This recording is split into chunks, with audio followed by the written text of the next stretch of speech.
Hi, Apo. Lah, Oh, mukhang pagod ka na wala eh. Apo, may bibigay ako sa'yo. Talaga ho? Ano yan? Kasi tingin ko naman talagang magaling ka, mahusay ka, pero para kang sundalong lalaban sa gera, pero wala namang armas.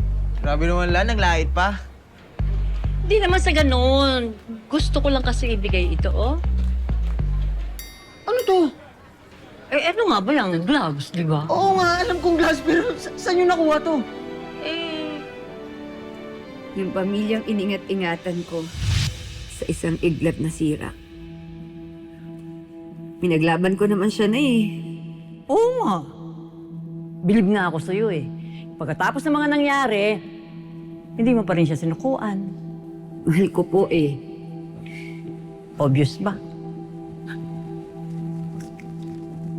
Oh. Ano to? Regalo ko po sa kanya to eh. Kaso, pati pangarap niya tinapon niya na. Tapon niya na rin yan, Nay. Bahala ka kung gusto mo sunugin.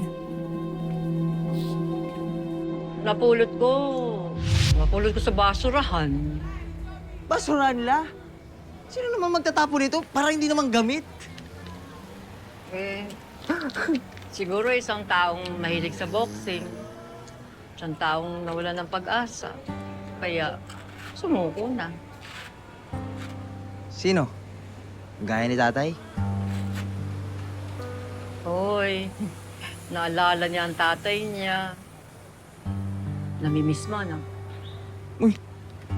Wala, hindi Oo. ah. Umaming ka, namimiss mo. Hindi, la. Napaisip lang ako kung... Ano kaya mangyayari kapag naging sikat akong boksingero? Babalik kaya siya? Pero, thank you, la. Salamat talaga. Grabe, ha? Oh! Ayun naman talaga. Nagbubulo po kayo. Uy, hindi naman nabala. Napulot nga lang. Masaya ka. Siyempre! The best talaga yung lola ko! Tumigil ka dyan, nakakaya sa mga kapitbahay. Hey! Ako yan!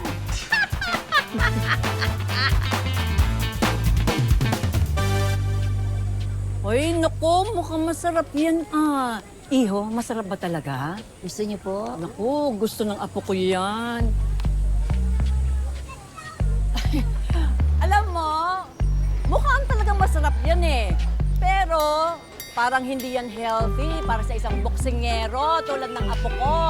Kasi malapit na yung laban niya eh. Kailangan siyempre healthy ang body niya. Salamat, next time na lang ako bibili.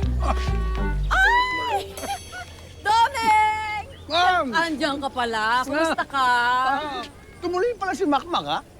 Ay, narinig mo yung sinabi ko? Ah? Alam mo, chismoso ka talaga.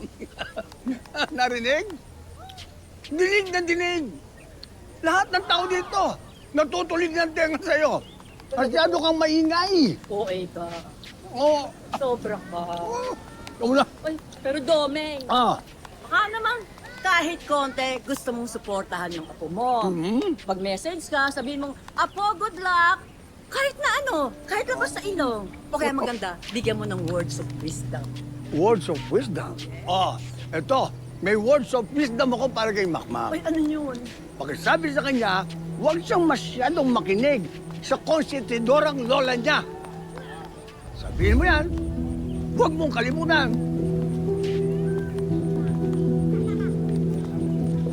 Sana magtae ka sa kinakain mo. Makmak! Oh, Jolie. Dito ka pala.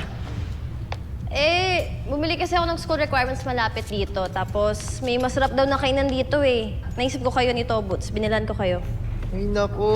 Salamat, ha. Sige, abot ko na lang sa kanya. Ha? Asan siya? May ginagawa, eh. Busy. Oo. Pero thank you, ha. Buy one, take one pa naman niya. Diba? Si Chloe, oh. Kumain na kaya siya? Bigay ko na lang kaya tong burger sa kanya. Okay lang ba? Sige, bigay mo. Mukhang nangangailangan siya eh. Kasi parang alam mo, payat na payat. Baka gutom na talaga siya. Grabe naman nun. Grabe ha. Bakit? Ang tawag dyan, fit. Palibas, hindi ka nga nag-gym eh.